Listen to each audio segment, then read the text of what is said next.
Good afternoon and welcome. My name is Timothy Kennedy. I am the Director of Music and Worship Arts here at Arvada United Methodist Church.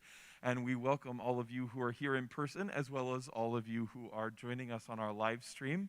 We are really thrilled to have this class. And just so you know, this is a monthly class that we are offering called Arts Adagio. We started last month in January with one that was on getting our voices back in shape for the new year.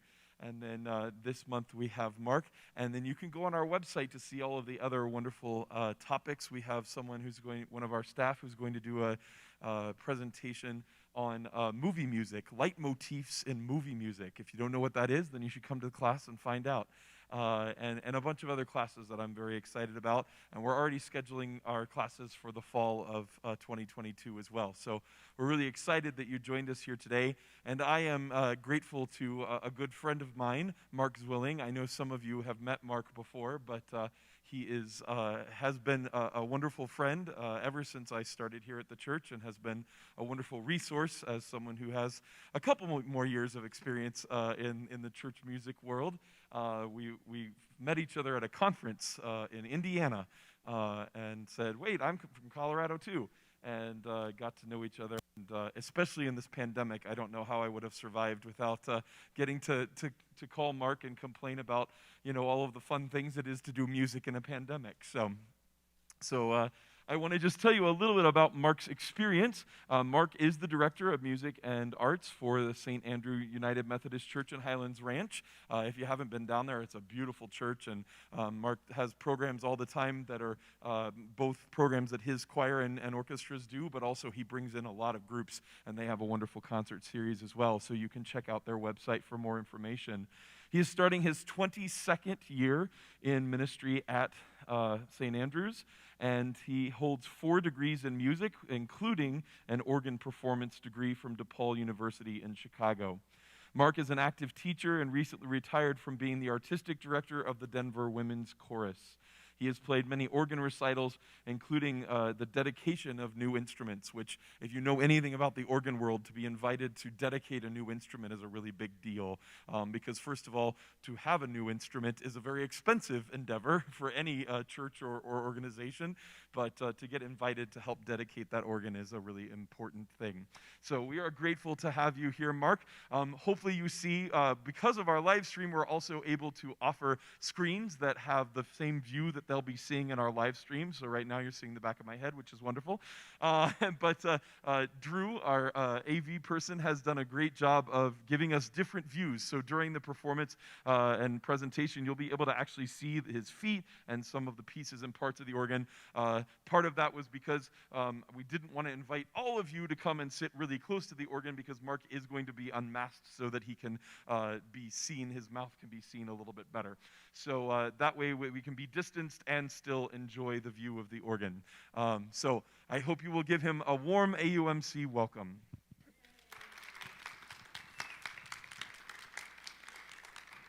Thank you. Full disclosure, I had no idea it was Super Bowl Sunday. So I'm proud that you came out and you're not eating con queso dip or whatever people do when they watch games. The last time I was here at Arvada, a few months ago, I was playing a funeral service here, and both screens weren't working. So I'm glad that we have both screens today. So that's really cool. So I'm going to show you everything I know probably about the organ in an hour or so, maybe a little under an hour, depending on how many questions you have.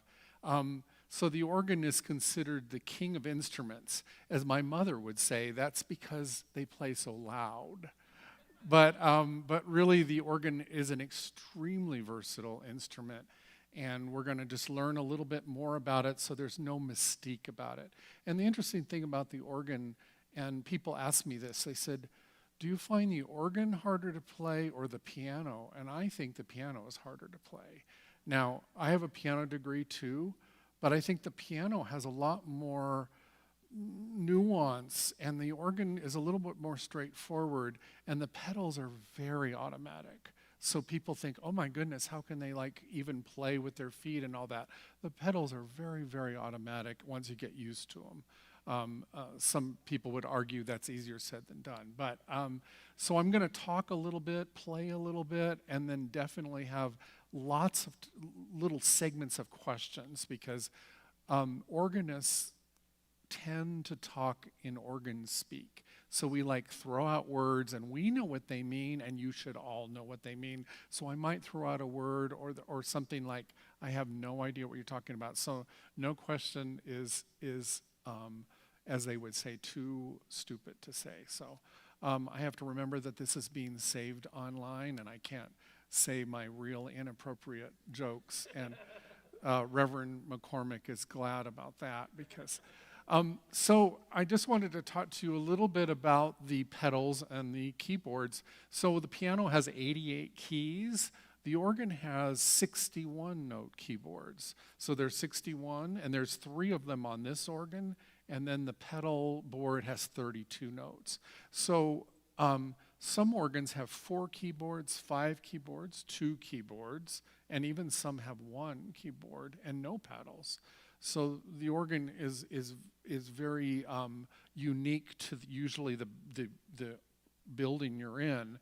And the hard thing is, for organists in a way, is knowing what resources you have immediately when you sit down. So when you play a piano, you kind of know the way it's going to be. An organ, you have a lot more variables.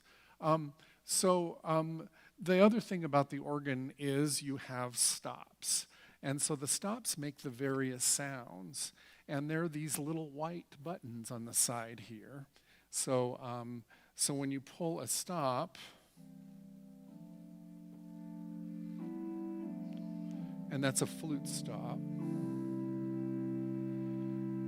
And then there's a stop called the church stop, or what we call the principal sound, which is the main sound of the organ. And a lot of times you'd hear this, people that would be able to call this possibly the church sound.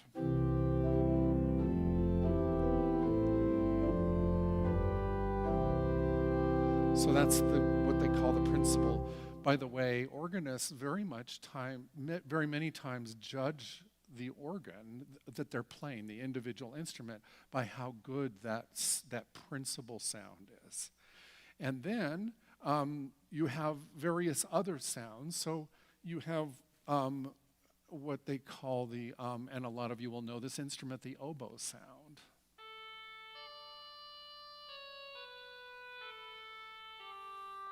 And you can add a little warmth to that if you want.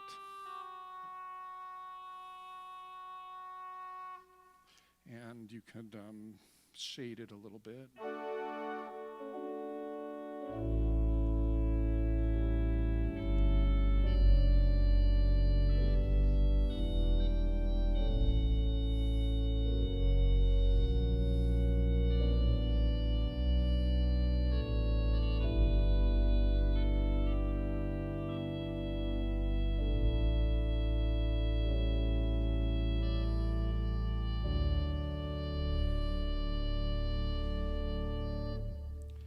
Now, when we get to Easter, you're going to count on those trumpets and kind of the big, and so this organ has a big trumpet on it. And the interesting thing is we talked about the 3 keyboards and the pedal. Well, this organ actually has 4 keyboards, but one of them is what they call a floating division, which is hidden. And the floating division means that I can assign it to whatever keyboard we want. And that big trumpet is on that floating keyboard.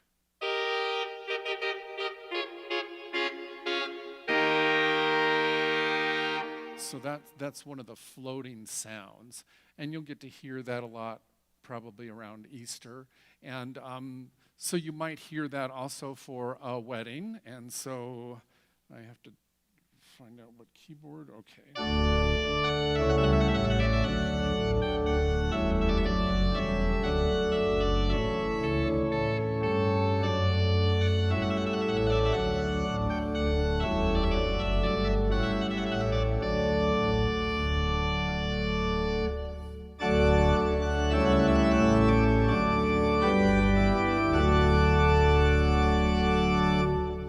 So that's the kind of the big trumpet there.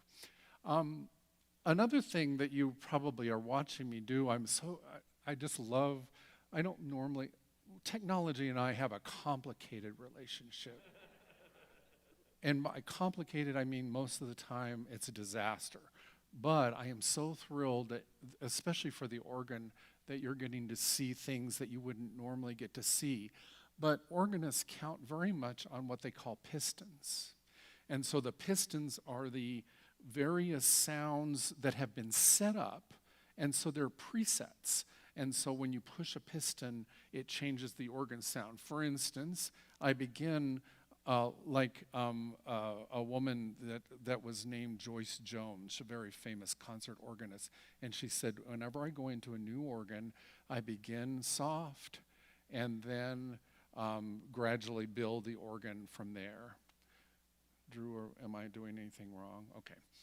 So this is the pistons. Oh, you can see. Okay, so I'm pushing these little white buttons, and you'll hear the first sound, which is the softer one. And then another one that I actually wanted to set for a trumpet sound, and we're building.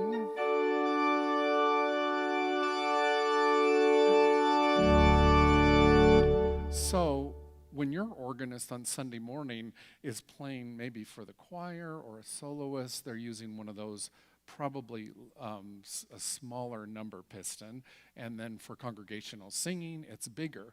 Now, in the pedal board, and I don't know if Drew can switch that. Oh, good. So these little silver buttons, doesn't it look like a cockpit in a way? So you've got all these silver buttons, and they do the exact same thing. So if your hands are busy, you can grab something with your foot. And these pistons are both on the feet and the hands. And so we've talked a lot about the keyboards. Now we're going to talk about what we call the expression shoes. And so they are, back to the pedal board, there are these things here. So there are 3 of them on this organ. Again, they can have like 5 or 6. They can have just 1. And so these expression shoes are, for the pipe organ, it is basically a room with like Venetian blinds on it. And so those blinds either open or close, depending on, open is louder for opening into the room, and then when those Venetian blinds are closed. And some of you may be in churches where actually you'll see the shutters up there going open and close, and that controls, again, the volume. So if I'm going to go to a little bit softer stop, but you'll see, and we're just closing down on that. And if you wanted one keyboard to go louder, then you pick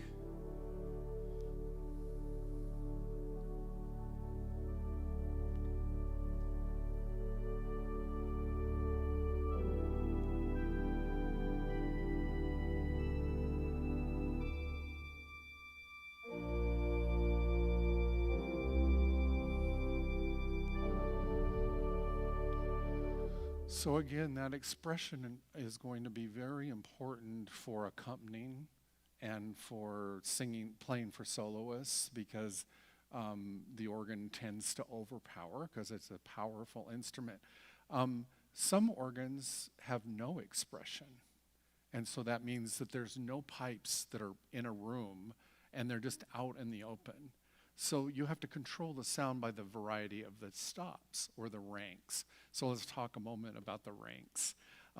By the way, I just love talking about all this, but if I had to sit and listen to me, I would just like, oh my God. You're going to talk about the ranks now. So every stop has a set of ranks. So it's a specific sound. And again, there would be 61 notes in that rank. Unless it's a pedal rank, it'd be 32 notes. By the way, I might quiz you on some of this. So, but anyway, So the various ranks are sometimes enclosed. That means they're in that room and you can control their sound. Or sometimes they're out in the open and there's nothing you can do but pick either a softer rank or a louder rank. So let's also talk about a very unique thing about the organ, and this is why you came today. Are you ready? Okay. So when you play a piano, you know about middle C, and kind of in the middle, it's kind of an average pitch. In other words, the pitch is kind of like in the middle, and then when you go up high on the piano, you have high notes, and then when you go low, you've got the bass notes. Well, in the organ, it's a little different than that. Now, indeed, the center of the organ is kind of the center sound. So there's your center of the organ. It kind of sounds in the middle, doesn't it? And so we're just playing the middle. But the stops sometimes are pitched differently. So that was what we call an 8-foot stop. So that's the basic stop, 8 foot. Well, I'm playing the same area, so I'm not, this is smoke and mirrors. I'm playing the same area, but listen to this stop. Oh, I need to get some other things off here. Oh, and let's change to another one. I'm in the same area. And this will hurt your ears, but this is even higher.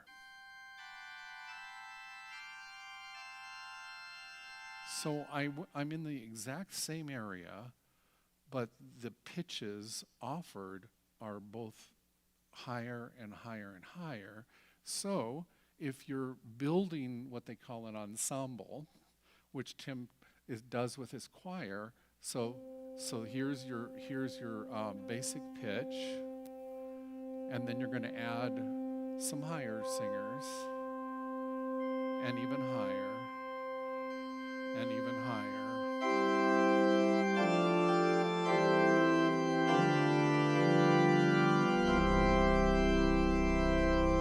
So the organ is definitely unique that is able to add the upper pitches and even lower pitches, all doing it in one place.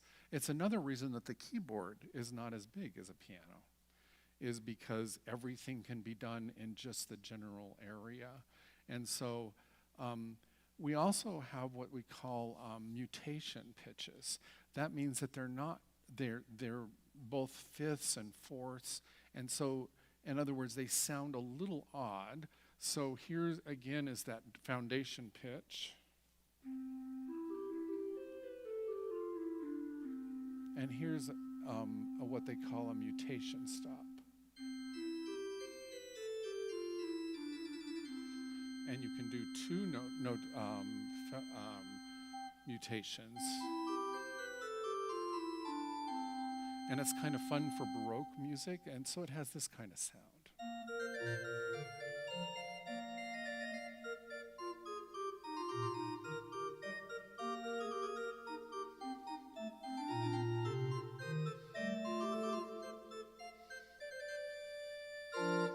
So that's kind of the, so not only did it give pitches that are up above and all that, but it also gave pitches that were kind of in the middle. And so the organ has very kind of complicated sounds. There's another sound about the organ that's unique, and this is super complicated, so you might want to just get a little exposure about this. And I debated about talking about this or whatever, but I'm one of these people that I'm like, I'm not going to talk about that, and then I get in front of things and I'm like, oh, I think I'll talk about that. So this is that sound that would probably be congregational singing. So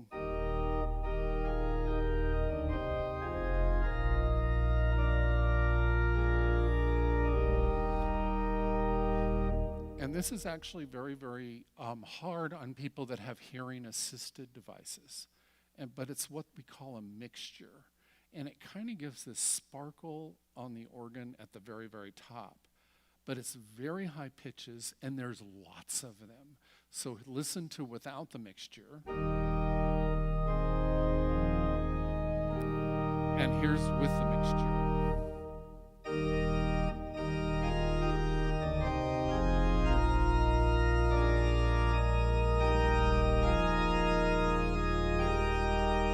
So many times, organists that serve an older congregation are asked, do not use the mixtures. By the way, the mixtures, if you saw them as pipes, are about as big as a pencil, a number 2 pencil. So they're little teeny tiny things, and they make a lot of racket. Okay, so let's talk about the size of the pipes. So an 8-foot pipe is how tall? Oh, you're good. Okay. So the longest pipe in the rank of an 8-foot rank is 8 foot tall. So organs really require quite a bit of space. But organs also offer what they call 16-foot pitches, which are those pedal tones that you kind of almost feel in church, and they sound like this.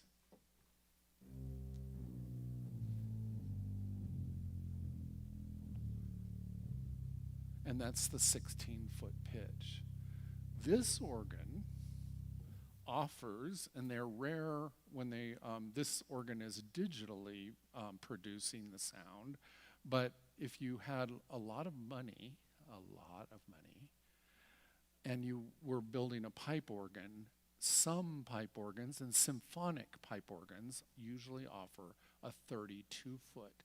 And the reason being is with an orchestra, the 32-foot pitch goes below what most instruments can create, so the organ is able to kind of bring that very, very low sound. So this is the 32-foot pitch.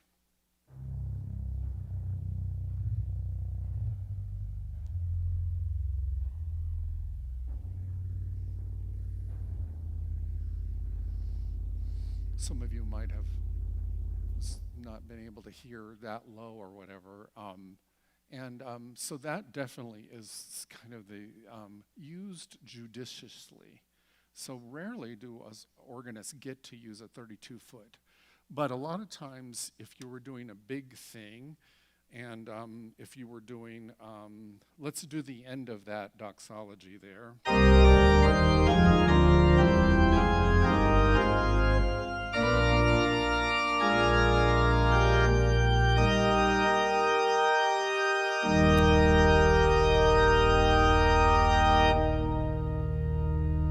So you heard kind of that rumbling that goes on. Again, to keep the emails to a minimum. I always tell my organ students, use the mixtures, those high pencil pitches, judiciously, and use your 32-foot judiciously. Because, organists, we love to play loud, and we like a lot of attention, and we like to add all these things in, and that's when you look out at the congregation and they're so anyway, so that gives you the pitch of the various organ, and the organ has lots and lots of 8-foot pitches, lots and lots of 4-foot, lots and lots of 2-foot pitches. So I'm going to go through one more thing about the organ, and then we're going to have some questions before we go to the next section. So this is kind of talking about the console of the organ. This is my section thing. And then I'm going to show you one more thing, and then we're going to have questions. But this is super interesting, the next thing. So there is a thing in the world called MIDI. Now, in my era, a long, long time ago, there were things called synthesizers, and remember the Moog synthesizer, and they were kind of the newest interesting thing. And of course nowadays it's keyboards and all that kind of thing. Well, because this organ is digitally based, it's actually very, very MIDI friendly, which is basically means that you have access as a congregation to hundreds of sounds that are not organ sounds, but they are like guitars, dog barking, helicopters, choirs. There's all kinds of sounds. Now, because some of us are members of what they call the American Guild of Organists, and we must not talk much about that, but it does offer a lot of flexibility. And I have to tell you, at St. Andrew, our organ is also MIDI. We do have pipes on our organ, but we have also MIDI capability. And we do a lot of gospel music, and so we're able to use the Hammond sound, so the old B3 sounds, and we're able to do lots and lots of different sounds and some orchestral sounds that the organ does not normally offer. For me to access your MIDI, it would take like quite a bit of time, and I live literally in Castle Rock. So I said, Tim, I don't know how much I can get down there, but I want to show you just a moment of the MIDI. And what I'm going to show you, I was able to find the last few minutes, is a guitar sound. So it would be very wonderful to use for certain songs. And so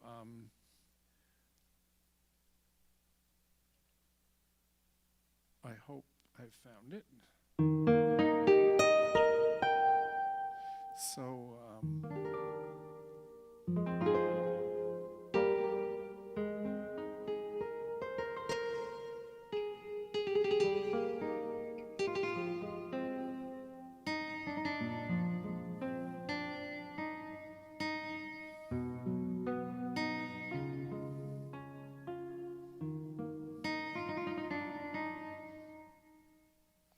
So that's a guitar sound, and again, you could add some other instruments with that. And I will tell you that for Lent and Advent, our church, as you do different responses and things, and so sometimes a guitar is very appropriate for like a simple response. Instead of hearing the organ come in, you hear all of a sudden a light guitar come in, and it's quite lovely.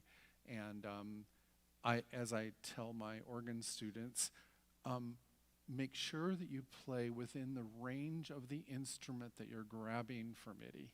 Because to make it the most authentic sounding, you want to play very much in the center. So a guitar plays basically in that.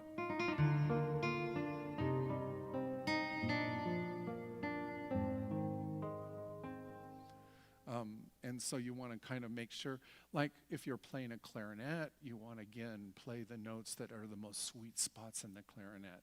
And so this organ has literally hundreds and hundreds and hundreds of sounds. But of course, you want to be able to find ways to use them that are most appropriate for the medium that you're playing. So I promised after I introduced the MIDI that we'd maybe have some questions. So that we're on and I'll kind of give you like an overview of what we're going to do in the next few minutes. So I'm talking about the organ, the console mainly. The next section, we're going to talk more about actually how the mechanics of the organ would work.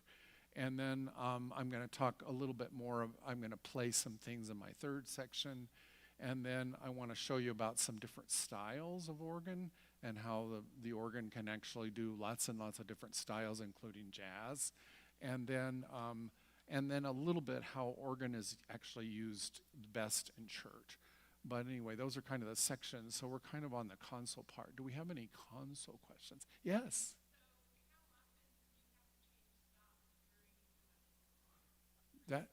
That's really a good question. So the question was, how often do you change stops in a piece of music?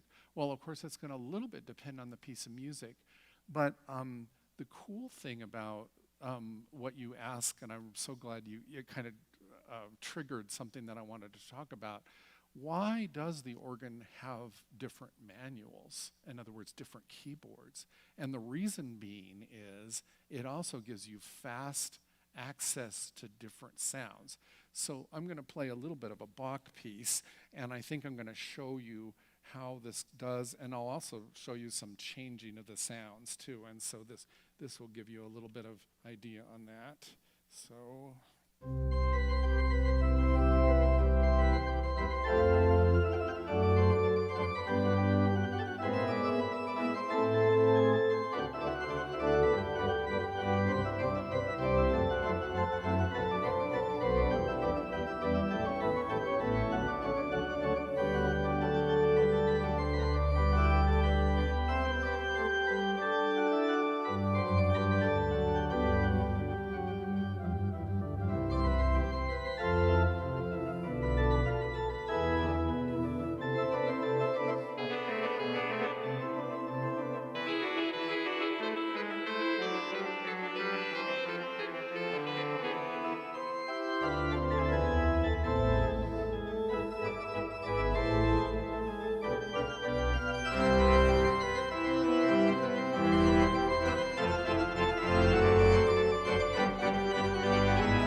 So I didn't have the manuals set up exactly the way it was supposed to, but basically you could see by the change of manuals, you change stops in a way. So if you take another piece, and I'm kind of being inspired to throw some of my pieces in while I'm showing things, so why not? I'm going to show you another way to change stops or change effects. And we're going to do the old war horse, Jesu doi man's desiring. But I want to show you two different ways I can do this, but I have to test something for just a second.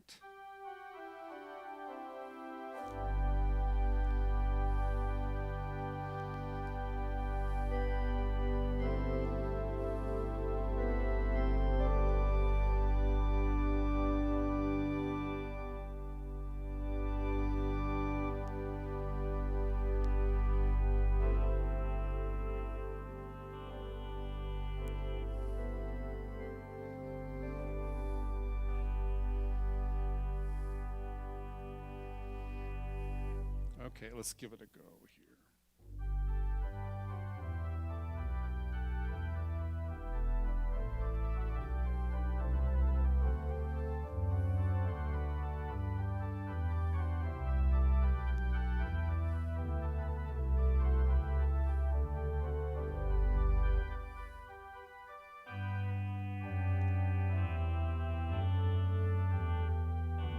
So that's that oboe.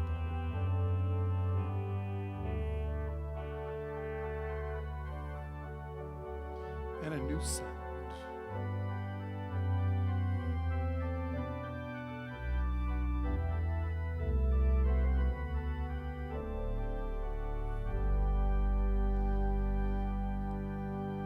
So because the cantus firmus could, so basically where the choir would enter, you could actually change different sounds each time you played it.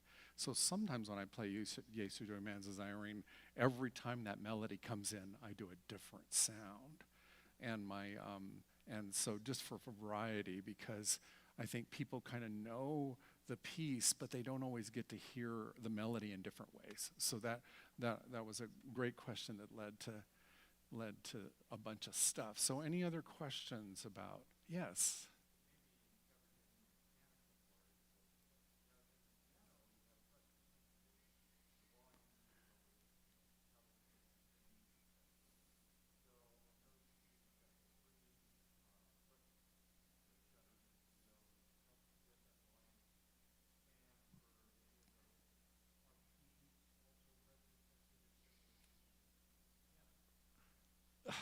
Such good question. So I'm going to just say the question so you can hear it, and that is, because the piano has the different sensitivity on whether you play it loud or soft, does the organ have anything equivalent to that? Obviously, the expression pedals will allow you to like close those shutters and make it softer or louder. And this is when I said that I thought the piano was harder to play in a way than the organ. And because the piano, you know, you can make every finger either a little bit louder or a little bit softer, and it can be so expressive. And the organ is basically on and off. But I want to put a but in there. We talked about the MIDI. Interesting enough, the MIDI on this organ is what they call touch sensitive. So when you play some of the MIDI sounds, not all of them are, because that wouldn't make sense on certain things that are just on and off for sounds. But if it is something like a guitar or something that would also have that sensitivity, and by the way, the piano sound of the MIDI on the organ, these keyboards are capable of doing touch sensitivity. I think that's correct. And so on this organ, that is true. But if it was an organ without MIDI capability, the organ pipes basically just go on and off. And so I'm going to go into the mechanical part a little bit, but we'll have another section for questions. So the organ is a wind instrument. So the piano is considered a percussion instrument. The organ is considered a wind instrument. And the reason being is most of the sounds that you hear are produced by wind. And so if this organ had pipes, it would basically have a big, what they call a wind chest. So this wind chest would build up air in it, and then there would be valves. And as you press a key, that valve would come down. Now, I want to go into a controversial topic. So hopefully Tim will edit this out so we don't get a lot of emails. But fortunately, I probably don't have a lot of the American Guild of Organists watching right now, but I'm gonna let you sneak in the world of organ drama. Okay, so most organs, well, many organs, basically as you press the key down, the valve opens electronically through a wire, through a current, and it pulls that magnet down, and the pipes, the wind goes up into the pipe and it makes a sound. Okay, that's pretty straightforward. But remember, you're dealing with organists. And so there is, of course, before the time of electricity, and the organs were existing before electricity, they created, in those days, and we do have many of them even today, especially in universities, a thing called a tracker organ. And so the tracker basically has a connection from the key by usually kind of like a cord, for lack of a better word, but basically a pulley. And so you press the key down. The pulley goes usually some distance, but sometimes not too far. The keyboards are usually close to the pipes, and then that pulls the valve down. And so organists that feel they must have connection to their music, direct connection, like tracker organs, because when you play, they're heavier because those pulleys are directly connected. But as you play, you're actually physically pulling those valves down. Now,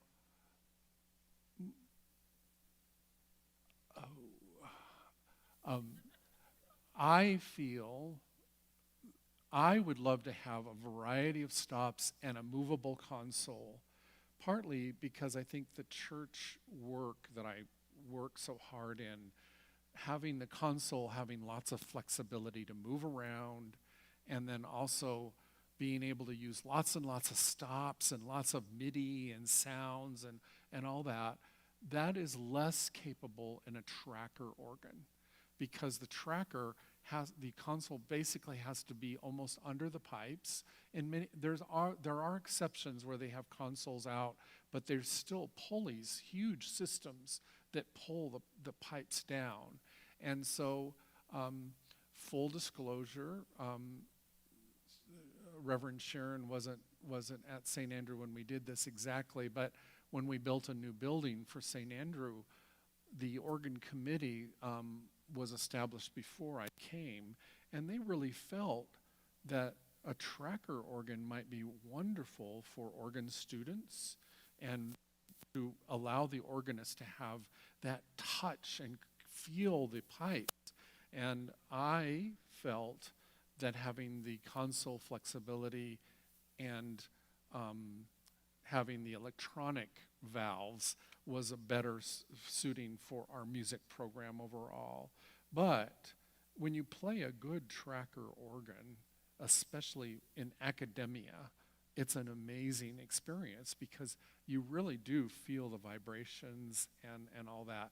But it is a big controversy in the organ world because there are organists that say, I only play on a tracker, or I love, I insist on a tracker organ, and then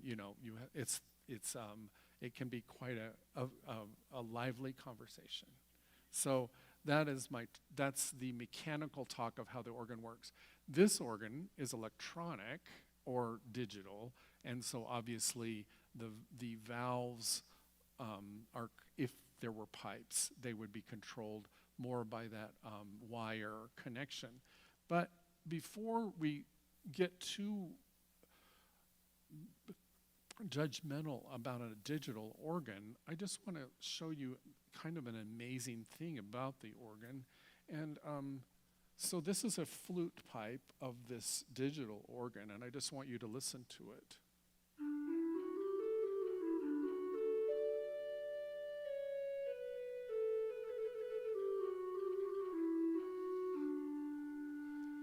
Now, if you would close your eyes and kind of just listen to that, I'm pretty sure that you would hear wind through that. Listen again, close your eyes.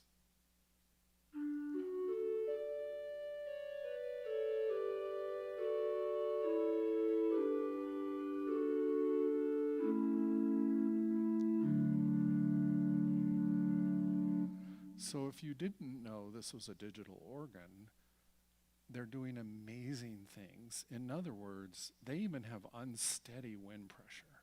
So that organ, I don't know if you heard it a little bit, but some of the sound fluttered a little bit, like it wasn't getting quite enough wind. So they have gone to extreme lengths to make the digital organ very much similar to pipes.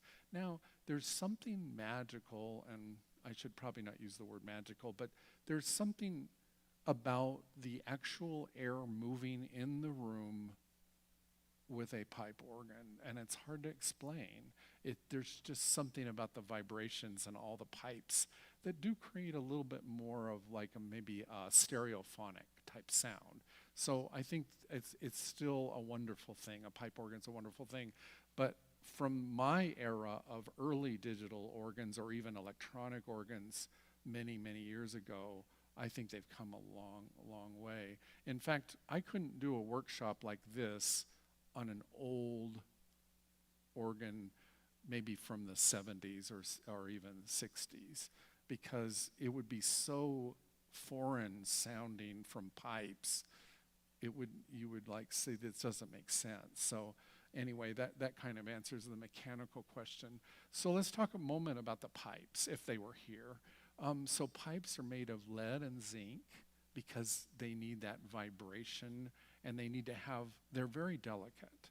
So like if you've ever been close to a pipe organ, a lot of times you're not able to touch them because the builders don't want you to touch them. Even the oils on your hand can hurt an organ or affect the tuning. So actually when they tune a pipe organ, which is kind of fun, they either lengthen the pipe or lower the pipe, and a lot of times there's a little slider on the top, and they actually use like a screwdriver, except it's a little lighter than that, to either tap it up or tap it down, and then they create that slider to go either sharp or flat to tune the organ. It's quite a process. So those are the metal pipes. But remember when I was playing that flute for you, and I said, close your eyes and listen, that is actually the part of the pipe organ that is wood. So that is a wood stop. And so they're square, and they have a stopper on the top of it. In fact, it looks like a rolling pin, and they're at the top. A little miniature rolling pin, but anyway, this is the wood pipe. And this is a metal pipe.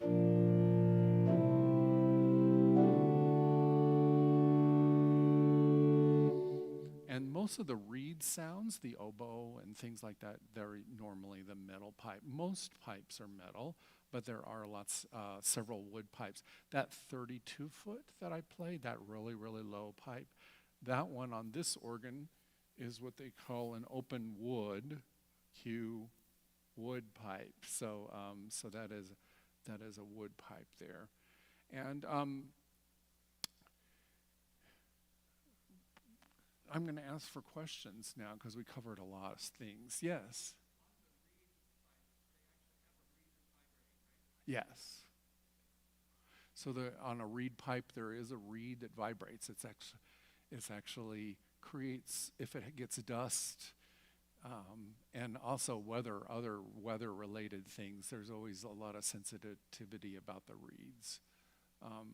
A lot of times, many organs near the coast struggle with keeping their reeds in good shape because they're very sensitive. And so they're also tend to go out of tune faster because they vibrate more, and so it creates some tuning issues. They do tune differently, though, also than, remember I told you that the pipe either lowers or low, but a lot of times with a reed, there's actually a slider that's a different system, and I can't possibly explain it unless we had it in front of me, but we don't. But anyway, yeah, but that's a good question. Any other questions? Dave?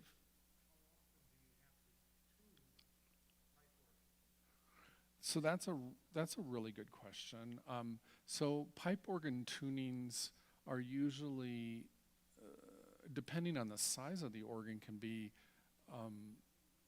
over $1,000, sometimes $1,500. So churches usually tune seasonally. At St. Andrew, we have a smaller group of pipes, so it's usually once a year that we tune. But some churches need to tune at least twice a year. Again, temperature and humidity affect the organ greatly. And so churches that are able to keep their buildings constant temperature, which is expensive, but the organs are tuned less then. And then when they're, some churches just cannot afford to keep the heat on that much, or the air conditioner, whatever it would be. And so when the temperature fluctuates that much, then the tuning is affected, and eventually you have to professionally tune the organ. And as you can imagine, there's ladders involved, there's climbing. Sometimes the pipes are hard to get to. Most builders try to create a pathway to get to a lot of the pipes, but sometimes that's impossible. So, but usually once or twice a year, and it's different. It takes usually a good day to tune an organ, an average pipe organ, or sometimes 2 days, and it takes two people because somebody has to hold the keys and somebody has to tune. And the person holding the keys has to have enough knowledge about the organ to be able to change the stops and things like that. So good question on that. Yeah.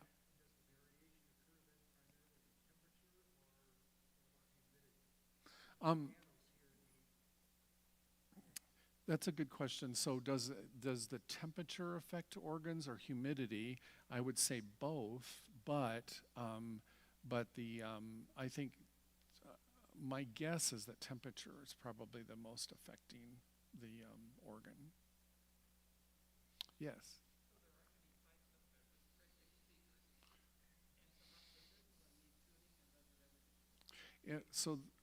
Digital organ actually is perfectly tuned and never needs tuning. And that the interesting thing is they actually purposely detune a little bit of this organ, but in a very minute way, so that it doesn't sound perfect to a congregation, because people's ears are not used to hearing something absolutely like a barbershop quartet or something that would be perfectly in tune. You notice that they have almost like a sterile sound. They're so in tune. But the organ needs a little bit of warmth. And so that's a good question. But The room does have to be tweaked every once in a while, though, especially if we make any changes to the room. Then we have to actually have someone come in and check and make sure that it hasn't affected, because there's speakers back there and then there's speakers back there. And so we have to make sure that those are in line with each other. So it's all done in the computer itself. So the organ tuner would come in and adjust the settings of how it speaks, and then also would make sure that the placement of the speakers up there are movable, and so they can actually shift the speaker around to change the tuning. But it's a room tuning. I didn't know that. Yes.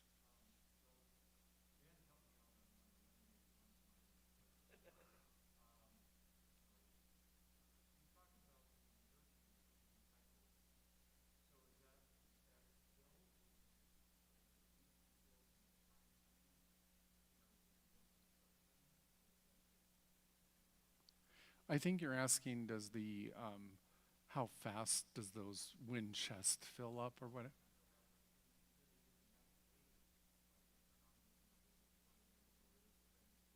You know, the blowers are usually the blowers in a pipe organ are very powerful, and so it takes a few moments for them to kind of fill, but it's reasonably fast. And another thing that's really interesting about the wind of an organ is a big deal about the pipe organs is they have reservoirs. So there's always a safety system. If you hit a big chord, those reservoirs shoot more air, and so most organs are fairly stable on their air system. Oh, I'd love.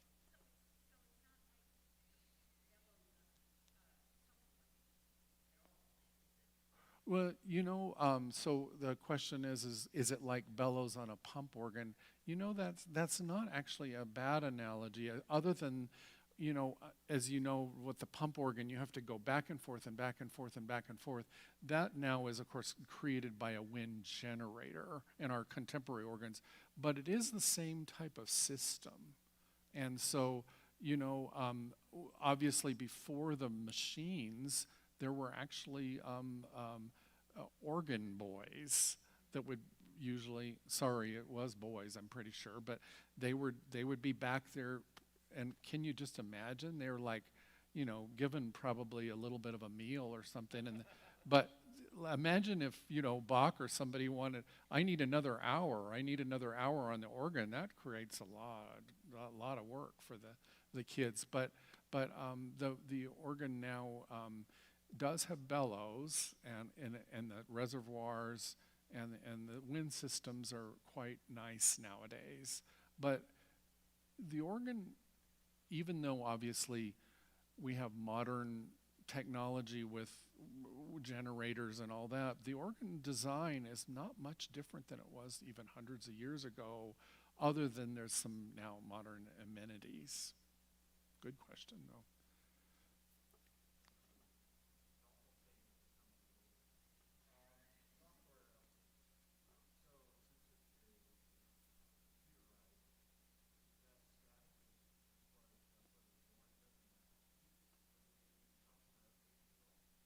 Ooh, that's a very good question. So, can this organ change? The interesting thing is the church organ builders, sadly there are less of them nowadays, but so this organ has its roots in a company called Roland. which is a very famous rock and roll builder of keyboards. So this one's built in Oregon, but they do customize the organs if your church has lots and lots of money, and you can add to them because what they'll do is what they call prepare for. So they can then add boards in and all that. The interesting thing about the software update is they pretty much build the organ the way it's going to be, and this is not easily software updatable, I don't think, but there are organs that there have been some tweaks happening. Like, remember when you get those notes from your car dealer and it says, there's a recall on the seat belts or whatever. Well, every once in a while with an organ, they'll say, we've redesigned a little something and here's a part, and make sure your repairman can install that. But it's not as much custom. Basically, churches within a budget buy the organ the way they have it, and it's mostly to serve the church, likely 30 years, 20 years, and then you would get probably a new organ after that. Obviously, the pipe organs have the 60 to 100 years or even longer, but again, they need service work and wood that dries out and all that kind of stuff. But good question on that. Any other questions? You guys are such cool, like, to be able to like talk about something. So, one thing that I don't like about the organ is the mystique around it. It really is explainable. Everything we do is, and like I said, there's a mystique around playing the pedals, but really the pedals are so easy to learn, believe it or not. And so, but I wanted to, I told Tim, I said, I don't have enough to possibly fill an hour, and look, we're just a few moments away, but I wanted to show you just a couple of things about style. And so before, in the 30s or 20s, they had the silent motion pictures. And so they had what they called theater organs, and they still have theater organs today. I don't know if any of you experienced this, but it's so wonderful.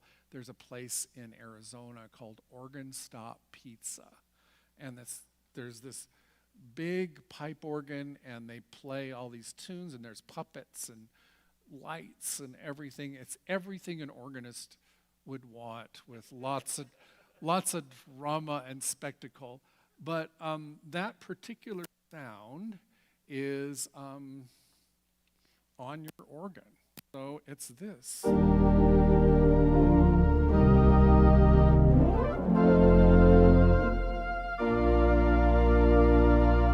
So that basically would take your air supply, and basically what they call is tremolos, and all those wind supplies start to vibrate, and it creates that tremolo.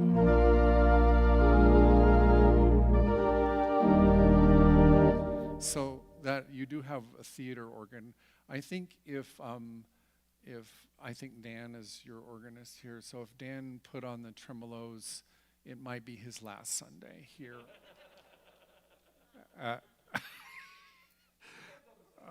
But anyway.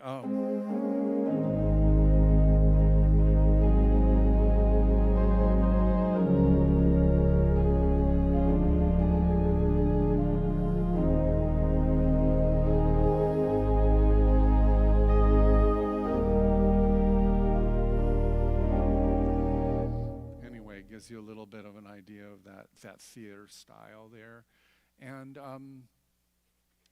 then I wanted to kind of end our time, because I really wanted to keep this an hour. You guys have just been amazing. You seem so engaged, and I really appreciate it.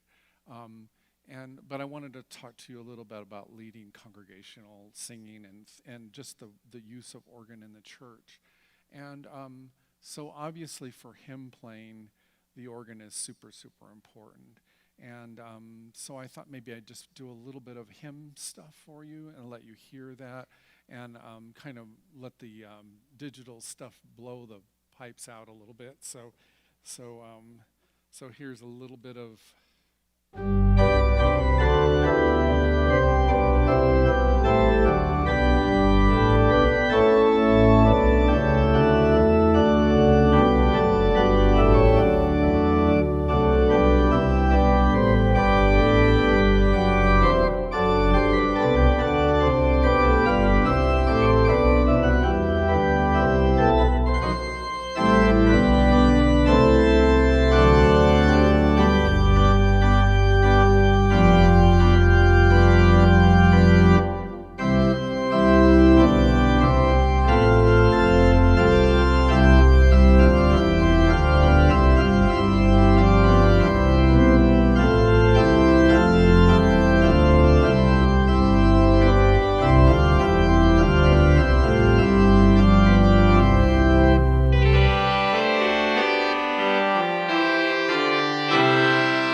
When I play that, I always think of my mother's passed now, but my mother would always comment to me after, I was always excited after a church service. I would say, "What do you think, Mom?" And she'd say, "Do you only know how to play loud? Is that just..."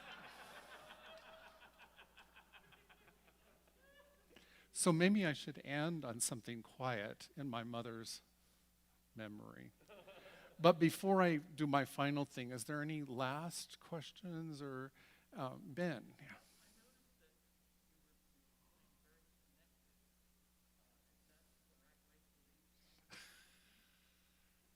Yeah. So the question is that they felt I was playing very, very legato or connected. Is that a good way to lead congregational singing? And to not to be a snarky answer on this, because this is being recorded, but it really depends on how they're singing.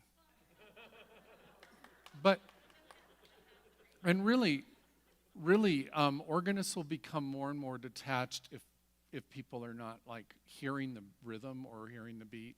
And it also depends on the room. If the room is very reverberant, you'll hear an organist be very detached because they want you to hear that articulation. Or if it's a dry room, this is a reasonably dry room, and so I was playing legato on that. So, but a good question on style there. Any other last questions? Okay. Oh, yes.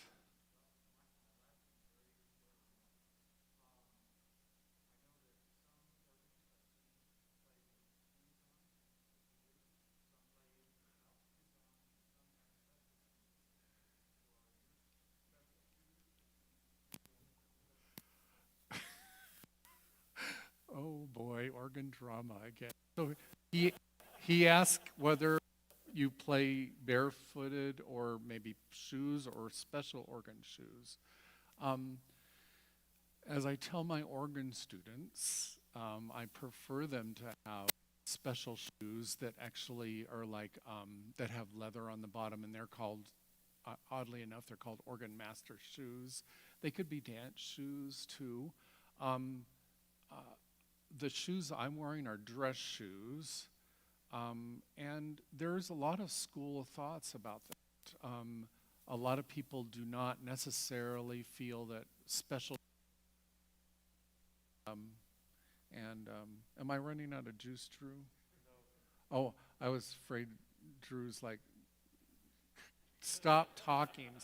Um, but anyway, so, but anyway, but I prefer, what I would say strongly is the organ pedals are designed for shoes.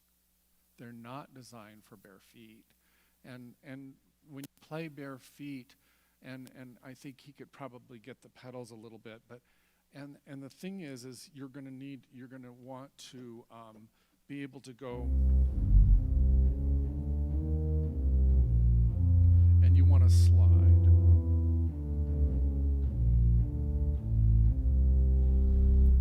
So you want to be able to slide, and if you have your foot, it hurts a little bit if you're on bare feet, and it just doesn't work as well. So I would suggest you always wear shoes. But I personally like a little bit thinner shoe. There's a very wonderful, famous organist, if you ever get to the Organ Stop Pizza in Arizona, and his name is Brent Valiant, the most amazing organist I think I've heard. Can just literally play anything off the top of his head, and he's wonderful. And he says, and he plays in cowboy boots sometimes, he says a shoe is important, but shoes are not important as far as what type of shoe. And he literally had like combat boots on at one point, and he was playing just fine. I'm like, I would hit like 5 pedals at one time, but he felt comfortable with that. So, okay, so before I play my last number, I just want to say, and I really felt this at the funeral, but I think Drew does such an amazing job. Drew, thank you so much for your technical expertise. I mean, it way surpassed my wildest expectations. So let's give Drew a hand. Tim is an amazing music director. Tim has come and sung at St. Andrew a little bit, and through the pandemic helped me do some hymn stuff, and then he toured with our choir to Italy a few years ago, and so it's just wonderful to have such a great colleague. And so I'm going to end with the Lord's Prayer.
A huge thank you to Mark for this amazing presentation. As you can tell, he said he couldn't even fill an hour, and he probably could fill 2 more.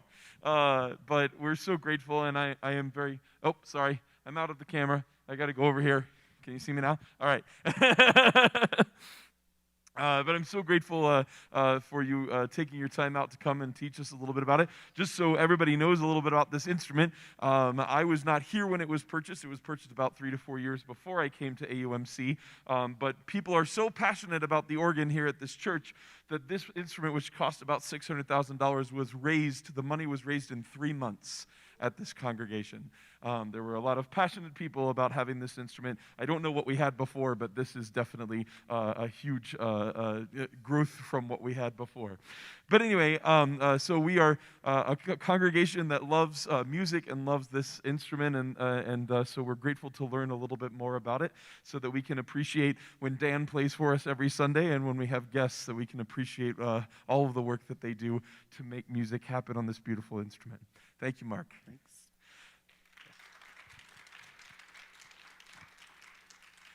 As I said, I hope you will join us next month. Dan, you're our presenter next month. Is that correct? Yes. Dan will be presenting on the, remind me what you're presenting on. The harmonic, yes, the harmonics.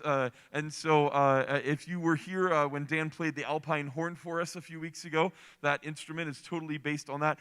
Much of what brass instruments do as well are based on that. But there's just also a lot of what Mark was talking about with all those sounds that were way high up there that sometimes some people can hear and some people can't. All of that comes into the harmonics as well. So I hope you'll join us for that and look at all of the other presentations that we have coming up for our Arts Adagio series. We will also be kicking off in March our concert series, and we'll have a number of different groups coming in to give us concerts. That includes the Arvada Chorale, the Jeffco Band, the Cicento Baroque Ensemble. The Alpine Chorale has been added to our list of concerts this year, as well as a couple of ensembles that Dan plays in on French horn. So there's got to be a lot of wonderful things that you can come and check out as we continue to celebrate music. This, for those of you who are visiting, this is our year of celebrating music and the arts here at Arvada UMC, which is always something we love to do, yes. Awesome. Thank you so much for coming, and thank you so much for joining us online. Have a great afternoon.